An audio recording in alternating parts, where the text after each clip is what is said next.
బంగ్లాదేశ్ లో ఓ స్కూల్ మీద గాలి మోటార్ కూలింది. 19 మంది కాలం చేసిండ్రు. పాపం 70 మంది దాకా దెబ్బలు తాకినాయట. ఎందుకు ఇట్లయిందో ఎంక్వైరీ నడుస్తుందిగా. ఏందో ఏమో ఈ నడమగ్గిసొంటి వార్తలు 2 రోజుల కోటి రావట్టే.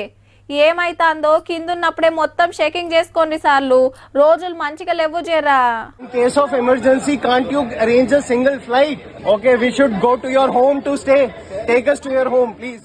ఇంకో ఇమానాన్న పెట్టు, లేకుంటే మా అందరిని మీ ఇంటికన్నా దొలకవో అని గట్టిగానే జగడం పెట్టుకుంటాన్రు.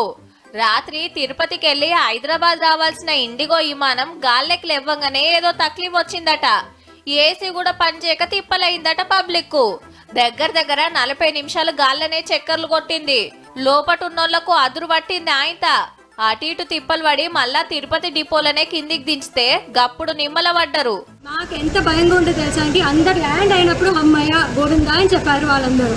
ఎందుకంటే ఫ్లైట్ మధ్యలో టెక్నికల్ ఇష్యూ అంటే అప్పటికే రాత్రి 10 దాటింది. 180 మంది ప్యాసింజర్లున్నారు.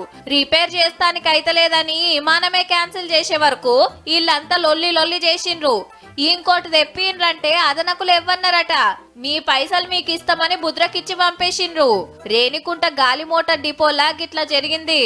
ఏందో ఏమో ఈ నడుమ ఎప్పుడోటి కాబట్టే కొన్ని ఎయిర్ బస్సుల కంటే ఎర్ర బస్సులే నయం ఉన్నట్టున్నాయి అబ్బా.